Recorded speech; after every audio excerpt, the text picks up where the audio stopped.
Organic chemistry में most of the जो students है ना वो प्रॉब्लम फेस करते हैं।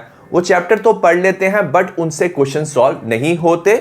मैंने लास्ट 10 इयर्स के ना सीबीएसई बोर्ड के पीवाईक्यू के क्वेश्चंस बनाए हैं और मैंने ना हंड्रेड्स ऑफ ऑर्गेनिक केमिस्ट्री के क्वेश्चंस देखे हैं। तो इस वीडियो में मैं आपको बताऊंगा कि कैसे हम ऑर्गेनिक केमिस्ट्री पढ़े, किस तरह के टॉपिक पूछे जाते हैं, किस तरह के क्वेश्चन पूछे जाते हैं, किस सीक्वेंस में हम पढ़ाई करें ताकि हमारे ऑर्गेनिक केमिस्ट्री में पूरे मार्क्स आए। तो वीडियो को एंड तक जरूर देखना। ऑर्गेनिक केमिस्ट्री में सबसे पहले आपको ना क्लास 11 की ऑर्गेनिक केमिस्ट्री पढ़नी है, उसके बिना आप क्लास 12 शुरू नहीं कर सकते। हमें पता है ऑर्गेनिक केमिस्ट्री के दो इंपॉर्टेंट चैप्टर है क्लास 11 में, एक जीओसी और एक हाइड्रोकार्बन। जीओसी है general organic chemistry, but in दोनों को पढ़ने से पहले ना आपको एक इंपॉर्टेंट टॉपिक पता होना चाहिए केमिकल बॉन्डिंग का, जो है हाइब्रिडाइजेशन। जैसे कार्बन कार्बन सिंगल बॉन्ड कैसे बनता है, डबल बॉन्ड कैसे बनता है, ट्रिपल बॉन्ड कैसे बनता है, इनकी हाइब्रिडाइजेशन क्या है, इनके स्ट्रक्चर क्या है, उनका बॉन्ड एंगल क्या है, ये आपको अच्छे से याद रखना है क्योंकि ये ऑर्गेनिक केमिस्ट्री में यूज होता है। सिग्मा और पाई बॉन्ड के बारे में आपको डिटेल में पढ़ना है। सिग्मा बॉन्ड कैसे बनता है, पाई बॉन्ड कैसे बनता है। सिग्मा बॉन्ड स्ट्रॉन्गर होता है, ये पहले बनता है, पाई बॉन्ड बाद में बनता है। उसके बाद हमें ना जीओसी पढ़ना है, ये सबसे इंपॉर्टेंट चैप्टर है, ये बेसिस ऑफ ऑर्गेनिक केमिस्ट्री है। इसमें सबसे पहले ना IUPAC नॉमेनक्लेचर आपको पढ़ना है। अगर आप डिटेल में पढ़ते हो ना तो आपकी क्लास 12 के भी आप क्वेश्चन सॉल्व कर सकते हो। नेक्स्ट आइसोमेरिज्म पढ़ना है। अब क्या होता है ऑर्गेनिक केमिस्ट्री में ना, एक सबस्ट्रेट होता है, उस पर अटैकिंग रिएजेंट अटैक करता है, एक इंटरमीडिएट बनाता है, साथ में प्रोडक्ट और बाय प्रोडक्ट बनाता है। ठीक है, इसे हम रिएक्शन मैकेनिज्म कहते हैं। और जो इंटरमीडिएट है उसकी स्टेबिलिटी से ही हमारा प्रोडक्ट बनता है। तो इंटरमीडिएट आपको पता होने चाहिए, जैसे carbocation, carb anion and free radical, और इनका स्टेबिलिटी ऑर्डर आपको पता होना चाहिए। नेक्स्ट अटैकिंग रिएजेंट में आपको पता होना चाहिए electrophile, nucleophile. Electrophile electron deficient होते हैं, न्यूक्लियोफाइल इलेक्ट्रॉन रिच होते हैं। इलेक्ट्रोफिलिक रिएक्शंस हमने काफी करनी है, जैसे एल्कीन और एल्काइन में इलेक्ट्रोफिलिक एडिशन रिएक्शन होती है। बेंजीन में क्या होता है, इलेक्ट्रोफिलिक सब्स्टिट्यूशन। न्यूक्लियोफिलिक सब्स्टिट्यूशन हमने पढ़ा है एल्काइल हैलाइड में। न्यूक्लियोफिलिक एडिशन हम पढ़ेंगे carbonyl compound like aldehyde and ketone. तो आपको इनकी एग्जांपल भी याद रखनी है। इलेक्ट्रॉन डिस्प्लेसमेंट इफेक्ट भी काफी इंपॉर्टेंट है, जैसे inductive effect plus and minus. इससे हम जैसे बता सकते हैं कि एसिडिक स्ट्रेंथ और बेसिक स्ट्रेंथ इंक्रीज होगी या डिक्रीज होगी। रेजोनेंस भी काफी इंपॉर्टेंट है, प्लस आर और minus R effect. Plus R जो इफेक्ट होता है, ये क्या होता है, इलेक्ट्रॉन बेंजीन रिंग की तरफ मूव करता है। तो ये जो कंपाउंड्स होते हैं ऑर्थो पैरा डायरेक्टिंग होते हैं, और माइनस आर वाले जो कंपाउंड्स होते हैं ये मेटा डायरेक्टिंग। क्या आप एग्जांपल बता सकते हो मुझे कमेंट सेक्शन में, प्लस आर और माइनस आर इफेक्ट के?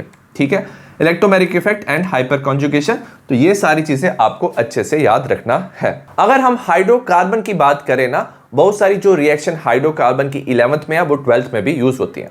हमें ना एल्केन, एल्कीन, एल्काइन और बेंजीन की सारी रिएक्शन, प्रेपरेशन और केमिकल रिएक्शन अच्छे से पढ़ना है। और कुछ जो रिएक्शन रिपीट होती हैं, जैसे एल्केन में आप वुड्स डीकार्बोक्सिलेशन रिएक्शन 12th में भी पढ़ते हो, dehydro halogenation, acidic dehydration of alcohol, ozonolysis आपको 12th में पढ़ना है। एडिशन ऑफ वाटर एल्काइंस में करते हैं तो हमारा एल्डिहाइड और कीटोन बन सकता है, और बेंजीन की इलेक्ट्रोफिलिक सब्स्टिट्यूशन रिएक्शन। तो ये सारी चीजें आपको डिटेल में पढ़ना है। मैंने ऑलरेडी इन तीनों चैप्टर के क्विक रिवीजन के वीडियो बनाए हैं। अगर आप एनसीईआरटी के साथ पढ़ते हो तो आप इजिली ये सारा चीज रिवाइज कर सकते हो। नेक्स्ट है क्लास 12th। क्लास 12th में हमें ना ये 4 चैप्टर इसी सीक्वेंस में पढ़ने हैं। अगर आपने क्लास 11 अच्छे से पढ़ लिया है, उसके बाद आप इसी सीक्वेंस में चैप्टर शुरू कर सकते हो। वैसे बायोमॉलिक्यूल्स भी ऑर्गेनिक का चैप्टर है, बट उसे हम सेपरेट पढ़ेंगे। ठीक है, ये जो 4 चैप्टर है इनके मार्क्स है, हेलो एल्केन हेलो एरीन के 6 मार्क्स है, अल्कोहल फिनोल ईथर 6 मार्क्स का आएगा, aldehyde ketone carboxylic acid 8 marks का, अमाइन 6 मार्क्स का। तो आपको ना ये ना एनसीईआरटी के साथ पढ़ने हैं, और मैंने ना क्विक रिवीजन के वीडियोस बनाए हुए हैं और वो एनसीईआरटी बेस्ड है। उससे आप क्या कर सकते हो, around half an hour 45 minutes के वीडियो हैं, आप इजीली ऑर्गेनिक केमिस्ट्री कवर कर सकते हो। हमें पता है जो एनसीईआरटी है ना वो कॉम्पिटिटिव एग्जाम्स के लिए भी इंपॉर्टेंट होता है। तो आप ना अगर वीडियो को 1-2 बार देख लोगे, अगर आप नोट्स बना लोगे तो आपका इजीली ऑर्गेनिक केमिस्ट्री कवर हो जाएगा। क्लास 12th का सपोज आपने चैप्टर अच्छे से पढ़ लिया, आपने नोट्स बना लिया, तो सबसे पहले आप करोगे नेम रिएक्शन के क्वेश्चन। ठीक है, ये डायरेक्ट क्वेश्चन होते हैं और ये सबसे ज्यादा इजी क्वेश्चन आते हैं। जैसे क्वेश्चन आ सकता है, write the reaction Reimer Tiemann reaction, Friedel Craft alkylation reaction of phenol. Another example है, write the chemical equation to illustrate each of the following name reaction, Rosenmund reduction, Cannizzaro reaction. तो आपको क्या करना है, name reaction याद रखनी है उस चैप्टर की, जो चैप्टर आप पढ़ते हो तो उसका नेम रिएक्शन पढ़ना है। और मैंने ना इसके वीडियो बनाया हुआ है नेम रिएक्शन का, डिटेल में हर एक चैप्टर का नेम रिएक्शन आपको मिल जाएगा। मैंने एक ऑर्गेनिक की पूरी प्लेलिस्ट बनाई हुई है, उसमें आपको एक वीडियो नेम रिएक्शन का मिल जाएगा। तो जैसे आप चैप्टर पढ़ते हो तो सबसे पहले आपको नेम रिएक्शन पढ़ना है। नेम रिएक्शन के बाद सेकंड नंबर पे मैकेनिज्म्स आपको पढ़ने हैं। मैकेनिज्म्स ना बहुत इंपॉर्टेंट होते हैं, ये हमें बताता है कि कैसे एक केमिकल रिएक्शन होता है। तो आपको ना हर एक चैप्टर के मैकेनिज्म्स पढ़ने हैं। मैंने ऑलरेडी डिटेल वीडियो बनाया हुआ है, आपको ऑर्गेनिक की प्लेलिस्ट में ये भी वीडियो मिल जाएगा, इसका लिंक डिस्क्रिप्शन में है। जैसे अगर हम बात करें हेलो एल्केन हेलो एरीन में SN1 SN2 का मैकेनिज्म आपको याद रखना है, ठीक है। कैसे क्वेश्चन आ सकते हैं इसमें, जैसे इसमें पूछेंगे कौन SN2 फास्टर देता है। SN2 में क्या होता है, अगर स्टेरिक हिंड्रेंस है ना तो क्या होता है, न्यूक्लियोफाइल अटैक नहीं कर पाता, तो प्राइमरी ज्यादा क्या होता है, रिएक्टिव होता है। सिमिलरली एल्कोहल फिनोल ईथर में 3 मैकेनिज्म्स हैं, जैसे इथेनॉल को इथीन में कन्वर्ट करना, इथीन को इथेनॉल में, इथेनॉल को डाई इथाइल ईथर में। और ये 3 मैकेनिज्म सबसे ज्यादा इंपॉर्टेंट है, इसमें से एक आने के काफी ज्यादा चांसेस होते हैं, ठीक है। तो आपको ये अच्छे से पढ़ लेना है। एल्डिहाइड कीटोन में पूछ सकते हैं कि एल्डोल कंडेंसेशन कैसे होता है, तो आपको हर एक मैकेनिज्म डिटेल में पढ़ना है। मैकेनिज्म्स के बाद आपको ना ऑर्गेनिक रिएजेंट याद रखने हैं। मोस्ट ऑफ द स्टूडेंट्स कहते हैं कि उनसे ऑर्गेनिक रिएजेंट याद नहीं होते, बट अगर आप इसे याद नहीं कर पाओगे तो आप ऑर्गेनिक केमिस्ट्री भी सॉल्व नहीं कर पाओगे, तो आपको इसको याद रखना ही है, ठीक है। मैंने ऑलरेडी इसका PDF बनाया हुआ है, आपको मेरे टेलीग्राम चैनल पे इसका PDF मिल जाएगा, जिसका लिंक डिस्क्रिप्शन में है, ठीक है। तो आपको क्या करना है, जैसे चैप्टर पढ़ते हो ना तो उसका ऑर्गेनिक रिएजेंट याद रखना है। आप लिख के भी याद कर सकते हो, 2-3 बार लिखोगे तो आप इजीली याद रख सकते हो, ठीक है। और अगर आपको ऑर्गेनिक रिएजेंट पता है तो आप इजीली क्वेश्चन सॉल्व कर सकते हो। जैसे यहाँ पे हमारे कुछ एग्जांपल्स दिए हुए हैं, इस तरह के क्वेश्चन पूछे जाते हैं। हमारे पास एल्कोहल है कॉपर एट 573, सेकेंडरी एल्कोहल है ये, कॉपर 573 में ये कीटोन दे देगा। हमें फिनोल दिया ब्रोमीन एक्वस सोल्यूशन में, तो ब्रोमीन वाटर में जो फिनोल है ट्राई सब्स्टिट्यूशन देगा, 2,4,6 ट्राई ब्रोमोफिनोल मिल जाएगा। सिमिलरली हमें ये रिएक्शन दिया है, हमें आइसोप्रोपाइल एल्कोहल PCl5 के साथ A क्या मिलेगा, यहाँ पे Cl जुड़ जाएगा और AgCN में यहाँ पे NC जुड़ जाएगा, हमारा प्रोडक्ट बन जाएगा। हमें दिया हुआ है क्लोरोप्रोपेन KOH इथेनॉल, तो ये क्या होगा हमारा, इसमें एल्कीन बन जाएगा। HBr के साथ हम मार्कोनिकॉफ एडिशन से प्रोडक्ट बना सकते हैं। तो अगर आपको ऑर्गेनिक रिएजेंट याद है ना तो इस तरह के क्वेश्चन आप इजीली सॉल्व कर सकते हो। फोर्थ है organic conversion. Most of the students को ऑर्गेनिक कन्वर्जन में प्रॉब्लम होता है। अगर आपने अच्छे से ऑर्गेनिक रिएजेंट याद किया हुआ है, हमने देखा था जैसे हमारे पास एक रिएक्शन होता था, हमें A को कन्वर्ट करना है B में, B को C में, C को D में। तो इसमें क्या होता है, ऑर्गेनिक कन्वर्जन को इनिशियल कंपाउंड को आपको फाइनल कंपाउंड में कन्वर्ट करना है, तो आपको बीच वाले स्टेप्स याद होने चाहिए। तो इसके लिए ना हर एक चैप्टर का आपको फ्लो चार्ट याद होना चाहिए।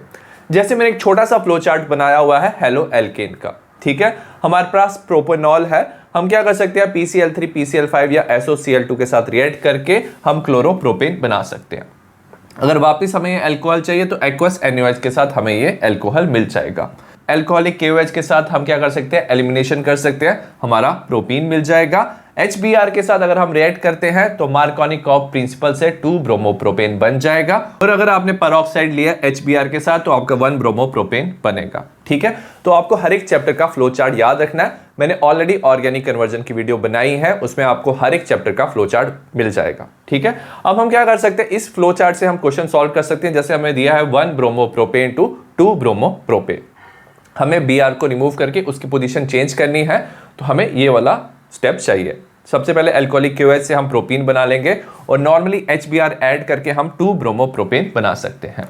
तो आपको क्या करना है, हर एक चैप्टर का फ्लो चार्ट बनाना है और उसके साथ आपको ये कन्वर्जन प्रैक्टिस करनी है, ठीक है। अगर आप चाहते हो कि आपको और क्वेश्चन प्रैक्टिस करने, वैसे तो मैंने कराया हुआ है प्रैक्टिस, आप और कॉम्पिटेंसी बेस्ड क्वेश्चन प्रैक्टिस करना चाहते हो तो आप ना शिवदास की बुक खरीद सकते हो। ये पास 7 ईयर्स के बोर्ड के पेपर की बुक है। इसमें आपको दिल्ली कंपार्टमेंट और नॉर्मल CBSE के आपको सारे बोर्ड पेपर मिल जाएंगे। इसमें आपको सारे PYQ मिल जाएंगे, साथ में आपको इसमें 10 सैंपल पेपर मिलेंगे जिससे आप प्रैक्टिस कर सकते हो। 5 सैंपल पेपर बुक में होंगे और 5 सैंपल पेपर के लिए QR कोड मिलेगा।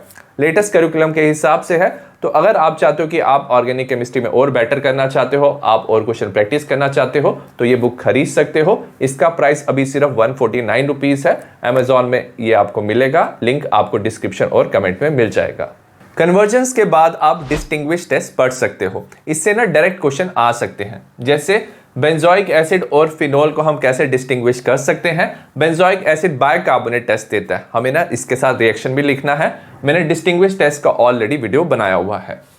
ब्यूटेनॉल एंड ब्यूटेन 2-on को कैसे डिस्टिंग्विश करेंगे, ये एल्डिहाइड है तो ये टॉलिंग और फैलन सॉल्यूशन का टेस्ट देगा, आपको इसमें इक्वेशन लिखना है।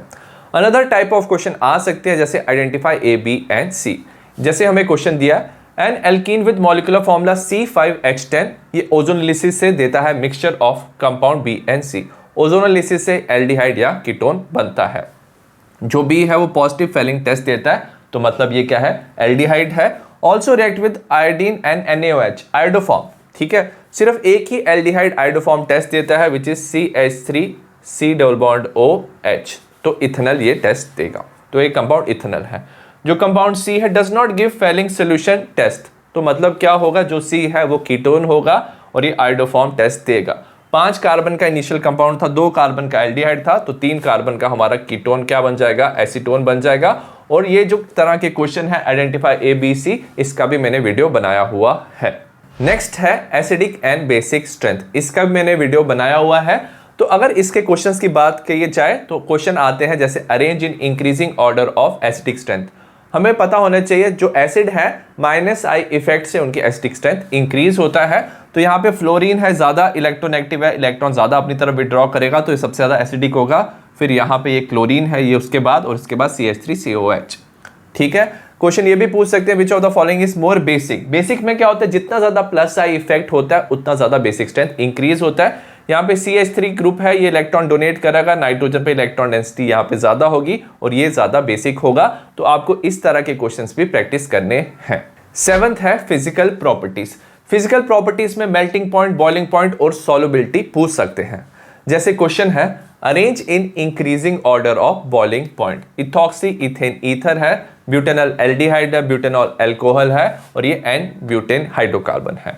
ब्यूटेनॉल में क्या होता है, यहाँ पे हाइड्रोजन बॉन्ड बनता है, सबसे ज्यादा बॉइलिंग पॉइंट है। देन ब्यूटेनॉल, इसमें डाइपोल होता है, ठीक है। नेक्स्ट आएगा इथॉक्सी इथेन, ये लेस पोलर होता है। एंड में आएगा n butane. Increasing order of solubility in water भी पूछ सकते हैं।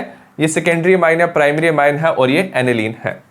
अब जो प्राइमरी अमाइन होता है ये ज्यादा हाइड्रोजन बॉन्ड बना सकते हैं, इसके बाद ज्यादा हाइड्रोजन है वाटर के साथ, ये भी क्या कर सकते हैं, उसके बाद हाइड्रोजन बॉन्ड बनाएगा। सबसे ज्यादा सेकेंडरी की होगी सॉल्युबिलिटी, देन प्राइमरी की। यहाँ पे C6H5 ग्रुप है तो इसकी सॉल्युबिलिटी क्या होती है, कम होती है। 8th है रीजन बेस्ड क्वेश्चन। अगर आपने चैप्टर अच्छे से पढ़ा है उसके कंसेप्ट, तो उनके कंसेप्ट में से ना क्वेश्चन पूछ सकते हैं। इसे हम रीजन बेस्ड क्वेश्चन कहते हैं। जैसे क्वेश्चन आएगा give reason aniline does not undergo Friedel Crafts reaction, ये पूछ सकते हैं। Why amine behave as a nucleophile, क्योंकि लोन पेयर ऑफ इलेक्ट्रॉन्स होते हैं। Explain why carboxyl group is meta directing, क्योंकि ये -R इफेक्ट शो करता है। Carboxylic acid does not give characteristic reaction of carbonyl group, क्योंकि इसमें रेजोनेंस की वजह से पॉजिटिव चार्ज कार्बन पे कम होता है। तो अगर आपने चैप्टर अच्छे से पढ़ा हुआ है तो आप ये क्वेश्चन प्रैक्टिस कर सकते हो। इसका भी मैंने वीडियो बनाया हुआ है, जो लिंक आपको डिस्क्रिप्शन में मिल जाएगा। आई होप आपको समझ आया हो कि कैसे हमें ऑर्गेनिक केमिस्ट्री पढ़ना है, किस सीक्वेंस में पढ़ना है। तो अगर आप ये सीक्वेंस फॉलो करोगे, अच्छे से पढ़ोगे, तो डेफिनेटली आपके ऑर्गेनिक में अच्छे मार्क्स आएंगे। All the best.